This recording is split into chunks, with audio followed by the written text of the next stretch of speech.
Imagine a man, let's call him Noah, a righteous man with a full beard, his skin the color of rich earth, living in a sun-drenched land dotted with acacia trees and rocky hills. One day, God speaks to him, a voice like the rushing of mighty waters, giving him an unbelievable instruction. Build an ark, a great flood is coming. Now look around Noah's world, not a single cloud in the sky. His neighbors, their faces etched with confusion, watch him day after day, felling trees, shaping wood, his brow glistening with sweat under the warm African sun. They whisper, "The old man has lost his mind. An ark in the middle of the desert?" Their words are like stones, but Noah's faith is a shield. He keeps building, he keeps obeying. He doesn't just believe a flood is coming, he acts on that belief. His work is the evidence of his faith. This is what the Apostle James, a man of God with skin like polished bronze and hair like thick wool, meant when he wrote in his letter, chapter 2, verse 17, "Faith by itself, if it does not have works, is dead." Think about that for a moment. Dead, lifeless. A hollow confession with no power, no substance, no impact.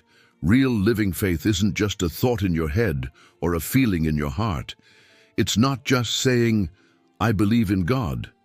Real faith is trusting God so completely that you are compelled to move, to act, to obey, even when it makes no sense to the world around you. How many of us today say, "Oh, I have faith"? We say it easily, don't we? It rolls off the tongue. But then we look at our lives. Are our actions backing up our words, or do our actions deny the very faith we claim to possess? We say we trust God to provide, but we worry incessantly about our finances. We say we believe God is our healer, but we are paralyzed by the fear of a diagnosis. We say we believe God has a plan for our lives, but we refuse to take the first step of obedience He's calling us to. This isn't faith. It's fantasy. It's a comfortable idea we hold on to without letting it transform us. True faith is an active, dynamic force. It's building the ark before a single drop of rain falls. It's Abraham, our great patriarch with his full, reverent beard, leaving his homeland, not knowing where he was going, simply because God said, "Go." It's Moses standing before the mighty Red Sea with the Egyptian army at his back, lifting his staff in obedience, trusting God to part the waters.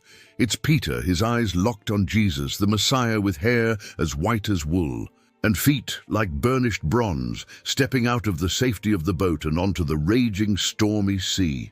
In each of these moments, faith was a verb. It was an action. It was obedience in the face of the impossible. Beloved, faith without obedience is a dead-end street. It leads nowhere. It produces nothing. But when you marry your faith to your actions, when you allow what you believe in your spirit to direct what you do with your hands and feet, that is when the supernatural becomes natural. That is when miracles are born. True, biblical faith changes everything about you. It changes how you live your day-to-day life. It changes the words that come out of your mouth, from words of doubt and complaint to words of power and declaration. It changes how you give, from a place of scarcity to a place of abundance, knowing your source is unshakable. It even changes how you wait. You no longer wait in anxiety. You wait with active expectation, knowing that God is working behind the scenes. Think about the woman with the issue of blood.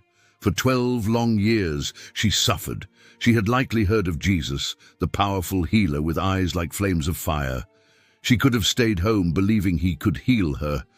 That would have been a form of faith, but a passive one. Instead, her faith became active.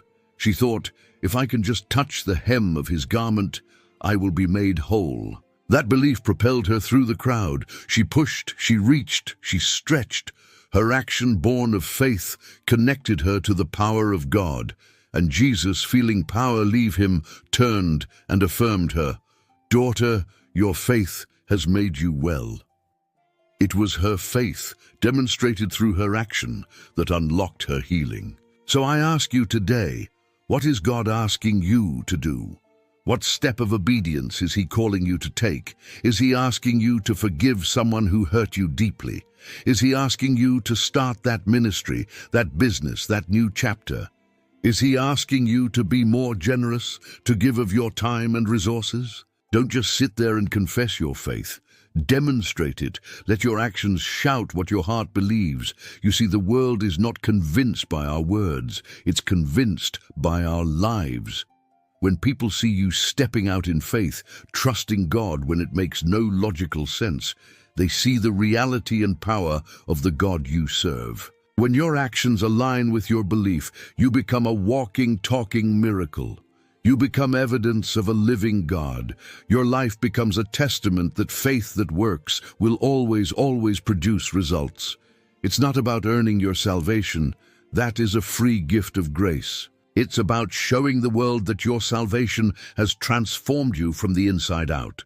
It's about proving that your faith is not dead, but alive and powerful, capable of moving mountains, parting seas, and changing the world, one act of obedience at a time. Let your work be the proof of your faith. Don't let your faith be a silent, private thing.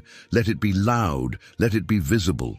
Let it be an undeniable force in your life and in the lives of those you touch. Start today. Take that first step.